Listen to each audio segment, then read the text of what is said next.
కానీ బయట ఎందుకండి ఆ రూమర్ ఉంది? చిన్న చిన్న నేరాలు చేసిన వాళ్ళు చర్లపల్లి జైలుకొస్తే, అక్కడ పాత నేరస్తులతో కలిసి పెద్ద పెద్ద నేరాలు చేస్తారు బయటకొచ్చి. జైల్స్ కావవి, జైల్ యూనివర్సిటీ అంటుంటారు ఎందుకు? మీరు చెప్పింది కరెక్టే సార్. కానీ లోపం ఎక్కడ ఉందనేది పోలీసు వాళ్ళే చెక్ చేసుకోవాలి. ఇప్పుడు అంటే నేను ఉన్నతి క్లాసులో పనిచేసిన 2 సంవత్సరాలు. అక్కడంతా కూడా రిపీటర్స్ వచ్చే ఖైదీలని మేము కౌన్సిలింగే మా పని. వాళ్ళు చెప్పేవాళ్ళు ఖైదీలు, అన్నా నేను ఒక్క కేసు చేస్తే నా మీద 10 కేసులు మోపుతున్నారన్న, నేరాన్ని కూడా నా మీద మోపుతున్నారని చెప్పి. మరి దీనివల్ల మరి నీకేమనిపిస్తుంది అని అడిగితే, అన్న చేయని దానికి చేసిన ఒక్క కేసుకు 10 కేసులు మోపితే మళ్ళీ బయటికి పోయిన తర్వాత వాళ్ళు పోలీసులు ఊకుంటారన్నా, మళ్ళీ ఒక 10 కేసులు వేస్తారు, కాబట్టి మాకు అదే మార్గం కరెక్ట్ అనిపిస్తుంది అని అంటున్నాను. కానీ ఇదంతా రొటీన్ స్టోరీ అంటారు పోలీసులు. లేదు, క్రిమినల్ చెప్పే మాట ఇది లేదు. ఒక సిఐ డైరెక్ట్గా అన్నాడు, కుషాయిగూడ సిఐ అనుకుంటా. అదే ఉన్నతి క్లాస్ మీటింగ్లో వచ్చిండు ఒకసారి. ఖైదీల గురించి, ఖైదీల కోసం ఒక ప్రోగ్రాం పెడితే అక్కడ అందుబాటులో ఉన్న సిఐ వచ్చి అడిగినాం మేము, సార్ మీరు ఒక్క కేసు పెడితే మీరు 10 కేసులు ఎందుకు వేస్తారు సార్ అంటే, ఆ ఒక్క కేసు ఎవరు చేయమన్నారు అంటే, ఒక్క కేసు సార్ చేశాడు సార్, ఏదో కొన్ని ఆర్థిక అసమానతల వల్లనో లేకపోతే కొన్ని అనివార్య కారణాల వల్లనో చేయొచ్చు నేరం, కానీ పుట్టుకతోనే నేరస్తుడిది కాదు సార్. కానీ చేసిన వ్యక్తిని ఇంకా మీరు నేరస్తుని ఎందుకు మారుస్తున్నారు అంటే, ఒక చిన్న తప్పు చేస్తే అతను పెద్ద తప్పు చేయమని వీళ్ళే గైడ్ లైన్స్ ఇచ్చినట్టుగా అవుతుంది అక్కడ. అంటే ఏమంటారు ఆ ఒక్కైతే ఎందుకు చేయమన్నారు, అవునబ్బా 10 కేసులు పెడితే ఎక్కువ కాలం జైల్లో ఉంటాడు కాబట్టి అని మార్పు వస్తుంది. మార్పు కాదు వచ్చేది అక్కడ, ఆనే స్టూడెంట్కి వచ్చి టీచర్గా పోతాడు బయటికి. అంటే నేను పోలీసులు ఆఫీసర్లకు చెప్పేది కూడా, నేను రిక్వెస్ట్, ఒక నేరం చేసిండంటే ఫస్ట్ ఆయన ఏ స్థాయిలో నేరం చేశాడా, ప్లాన్తో చేశాడా, అనుకోకుండా చేశాడా, దాన్ని కొంచెం చూసి దాన్ని కొంచెం అతనికి కౌన్సిలింగ్ ఇచ్చి ఇంకోసారి చేద్దాం. సరే చట్టపరంగా మనం రిమాండ్ చేయాల్సిందే, కానీ ఒక్క కేసు చేస్తే ఒక్క కేసు వేయండి, 10 చేస్తే 10 వేయండి. ఎవరో చేసిన నేరస్తులను దొరకకుంటే ఆ 10 కేసులు కూడా వీడే చేసిన తీసుకుపోయి లోపడేసిన తర్వాత అలా కుటుంబ పరిస్థితి ఏంటి సార్ అంటే, జైల్లో ఉన్న ప్రతి ఖైదీ కూడా సార్ చాలా బ్యాక్వర్డ్ ఖైదీ సార్, మొత్తం చాలా బ్యాక్వర్డ్ పీపుల్. ఎందుకంటే అందరు కూడా విద్యావంతులే, కానీ పూటకు లేని వాళ్ళంతా. ఒక మర్డర్ చేసిన వాళ్ళే, పెద్ద పెద్ద నేరస్తులు ఎవ్వరు రారు సార్ జైలుకు, చేసినా కూడా వాళ్ళు జైలుకి రారు, బయటనే వచ్చేది ఎవరు, ఆ రోజు రాదు కూలి చేసుకునేటోళ్ళు, కనీసం ఊళ్ళో ఇంటి రూమ్ కిరాయి కట్టలేని వాడు, కనీసం తల్లిదండ్రుల పూటకు గడపని వాళ్ళు మాత్రమే జైలుకి వస్తూ ఉంటారు. నేను చాలా మందిని ఖైదీల నుంచి నేను చాలా బాధపడ్డాను సార్ నేను. కానీ ఎవరు కూడా జైలుకి వచ్చిన వాళ్ళందరూ కూడా నేరస్తులు అయితే కాదు, అందులో నేరం చేసిన వాళ్ళు ఉంటారు, చేయని వాళ్ళు కూడా ఉంటారు. చర్లపల్లి జైల్లో మీరు ఉన్నతి కార్యక్రమం చేశారు? చేశాను. అక్కడ బీనా మేడం ఉంటారు? అవును ఉంటారు. ఆవిడ ఎలా కౌన్సిలింగ్ చేస్తారు సార్? బీనా మేడం, ఆమెకు చాలా చాలా థ్యాంక్స్ ఆ మేడంకు. తను రిటైర్మెంట్ అయిపోయిన తర్వాత కూడా ఆమె ఇంకొక 2 మహిళల్ని తీసుకొని వచ్చేది. సరే ఆమె స్వార్థం కోసం అయితే కాదని అనుకుంటున్నా, అది ఆమె ఒకటే చెప్పేది, మీరు చేసిన నేరాన్ని మళ్ళీ బయటికి వెళ్ళిన తర్వాత ఆ నేరం చేయకుండా మీ కుటుంబ సభ్యులతోటి హ్యాపీ గడవడమే నా గోల్. అయితే ఆమె కూడా మార్చాలని అంటే ఆమె మనకు కావాలి గైడ్లైన్స్ ఇస్తుంది అంతే. ఆమె ఓన్లీ రిసర్చ్ అంటే ఖైదీల స్వభావం ఎట్లా ఉంది, వాళ్ళ మెంటల్గా ఎట్లా ఉంటారు, వాళ్ళని ఏంటంటే వాళ్ళకి కొన్ని సెషన్స్ పెట్టి మనలో కొంచెం మైండ్ని కొంచెం చేంజ్ చేయడం కోసం చాలా ప్రయత్నం చేసింది. చాలామంది కూడా ఆమె వల్ల మారి కూడా బయటికి వెళ్ళిన తర్వాత వాళ్ళకు ఉపాధి కూడా దొరికేటట్టు కూడా ఆమె చేసింది. అది కూడా జైళ్ళ శాఖ నుంచి ఒక టీ అది పెట్టుకోవడం, టీ డబ్బా పెట్టుకోవడం కానీ, పెట్రోల్ బంక్లో ఉద్యోగాలు అక్కడ ఇవ్వడం కానీ ఆమె చేసింది. ఆవిడ చేసే మంచి పని కాదనట్లేదు, వికే సింగ్ గారు చేసిన కార్యక్రమాన్ని ఎవరు తప్పట్లేదు. కానీ ఇప్పుడు మీకు ఎగ్జాంపుల్ బాలలింగం, అవును మీకు ఎదురై ఉంటాడు, ఎదురైనా చూసిన నేను. బయటకు వచ్చాడు, ఆయన కోసం పెట్రోల్ పంప్ లో ఒక జాబ్ ఇచ్చారు వికే సింగ్ గారు. అక్కడ ఉన్నప్పుడు కూడా ఆయన మారాను నాకు అని చెప్తున్న వ్యక్తి తిరిగి మళ్ళీ అదే బాట పెట్టి మళ్ళీ జైలుకి వెళ్ళాడు. మనం ఏ విధంగా అర్థం చేసుకోవాలి సార్? అతను నేను జైల్లో ఉన్నప్పుడే ఒక క్రైమ్ డిపార్ట్మెంట్ వచ్చి సీసీ కెమెరాలో ఒక ఫుటేజ్ చూపించారు. ఇతను తెలుసా అంటే, అరే ఇతను మన దగ్గర ఉంటాడు కదా, ఇక్కడ పెట్రోల్ బంక్లో పనిచేస్తారని చెప్పినాం. అది దొంగతనం చేసిన విషయం నాకు తెలియదు, పెట్రోల్ బంక్లో చేసిన విషయం నాకు తెలుసు.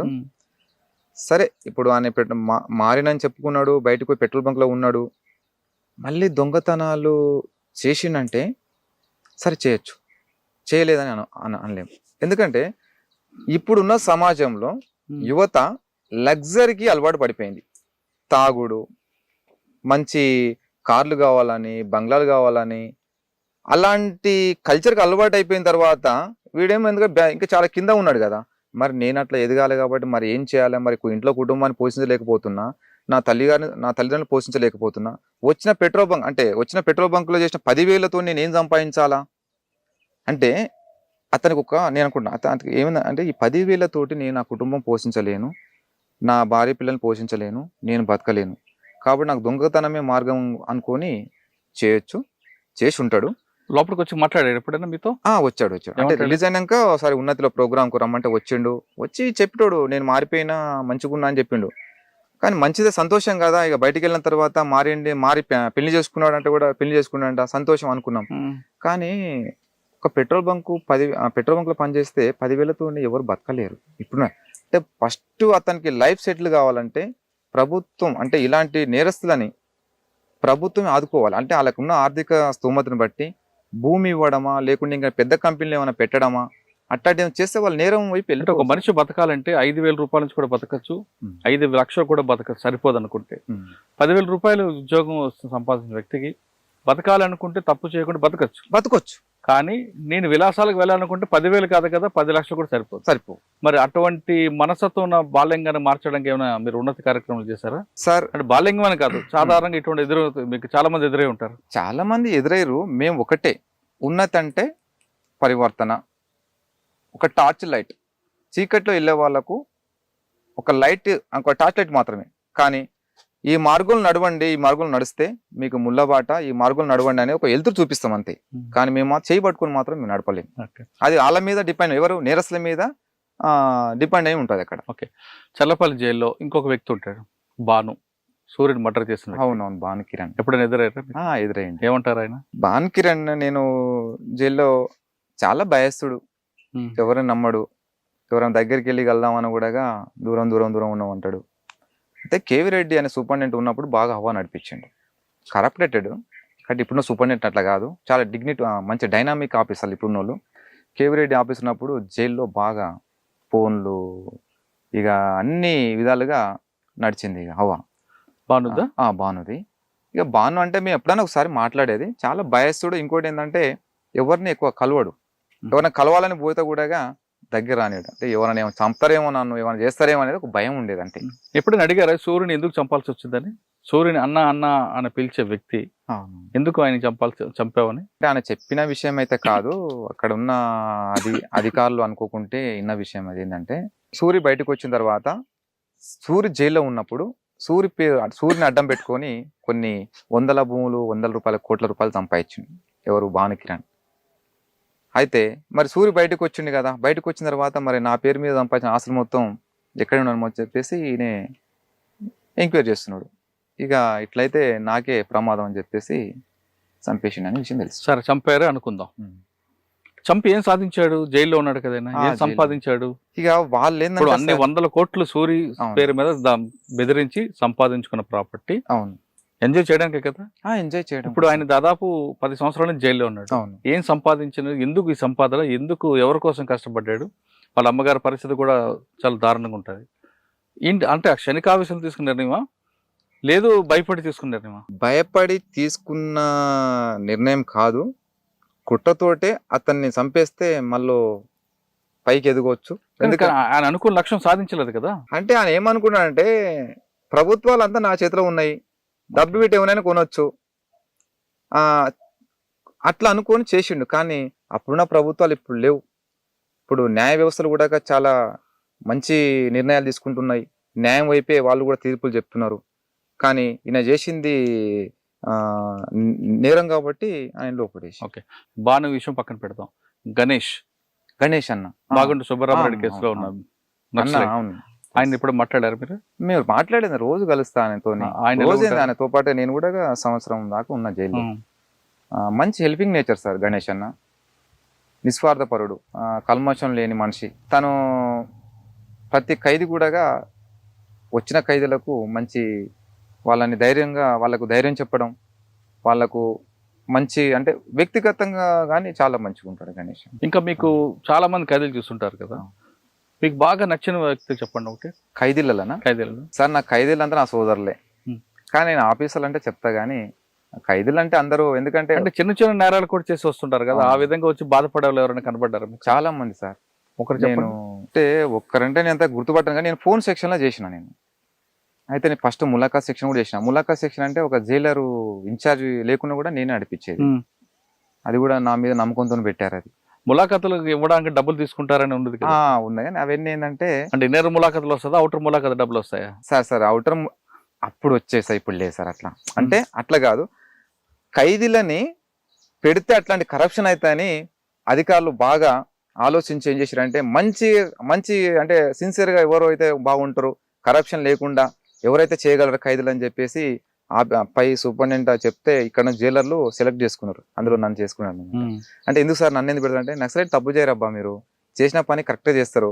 అంటే నాకు అయితే సంపత్ సార్ అని సూపరింటెండెంట్ ఉండే, తను రిమాండ్ నుంచి నాకు బాగా పరిచయం. అతను కూడా అతనంటే నాకు చాలా అభిమానం కూడా.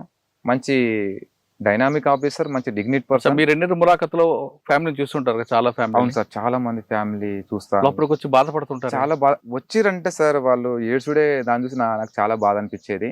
అయితే ఫస్ట్ ఏంటంటే నేను ప్రతి ఒక్క ములాఖాత్ వచ్చిందంటే నా ఫ్యామిలీ లాగా భావిస్తాను.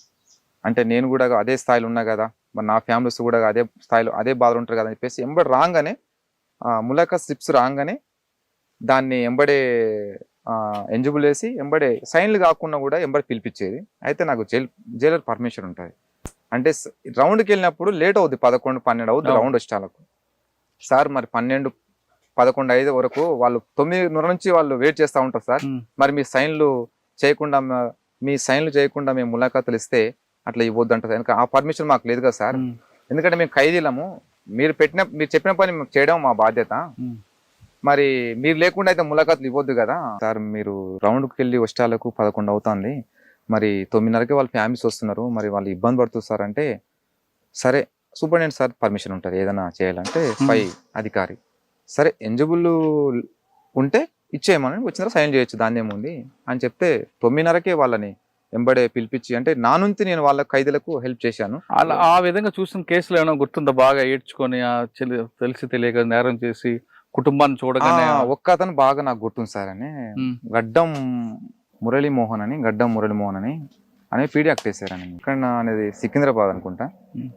వాళ్ళ భార్య వాళ్ళ అమ్మ వచ్చినప్పుడు వాళ్ళ భార్య పాపం పిల్లలు తీసుకొచ్చి రోజు ఏడవడం స్టార్ట్ చేసి, అంటే పీడీ యాక్ట్ వేసిన వాళ్ళకు 15 daysకు 2 ములాఖాతులు, యూటీ వాళ్ళకైతే వారానికి 2. మరి 15 రోజుల్లో మరి ఈయనకు వేరే వాళ్ళు కూడా ములాఖాత్ వచ్చేది. 2 అయిపోయినా కూడా మరి ఇంకో ములాఖాత్, థర్డ్ ములాఖాత్ ఇవ్వాలంటే ఓన్లీ సూపరింటెండెంట్కే పవర్ ఉంటుంది. ఇక ఆ టైంలో ఏంటంటే కొంత నేరస్తులను బట్టి కూడా వాళ్ళు ఎక్స్ట్రా ములాఖాతులు ఇస్తారు. అట్లా నేను ఆ ఫ్యామిలీ వచ్చినప్పుడు నేను చాలా బాధపడ్డా. అంటే ఎందుకు మంచి ఎడ్యుకేటెడ్, ఎందుకు అసలు దొంగతనాలు చేయాల్సిన అవసరం, బైకులు దొంగతనాలు వచ్చిందని ఎందుకు చేయాల్సిన అవసరం ఏముంది, మంచిగా ఏదైనా జాబ్ చేసుకుని బయట ఉండొచ్చు కదా.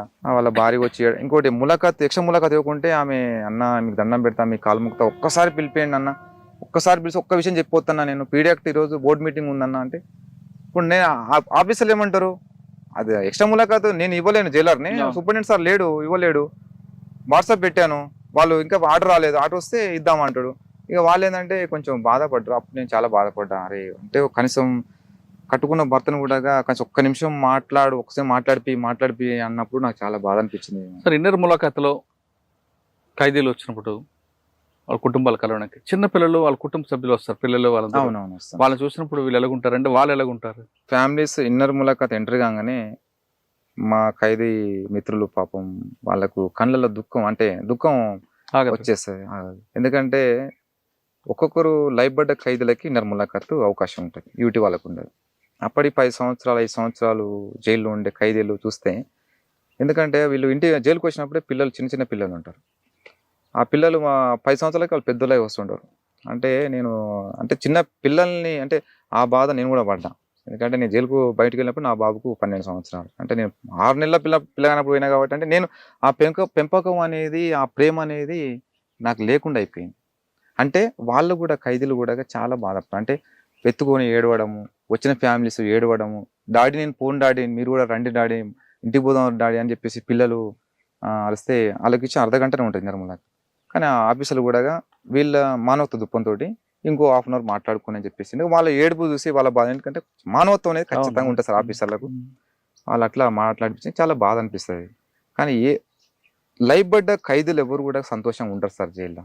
అంటే సంతోషంగా అంటే ఒక ఫ్యామిలీకి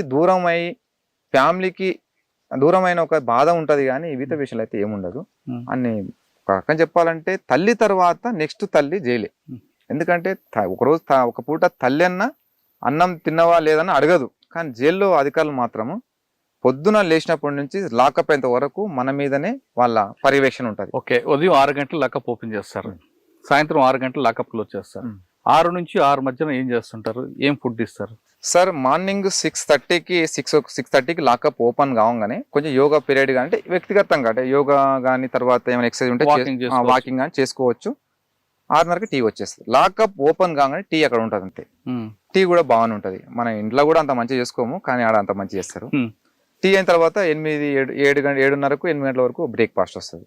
ఒకరోజు చపాతి, ఒకరోజు పులిహోర, ఒకరోజు ఇడ్లీ అట్లుంటుంది. పూరి ఉండదు.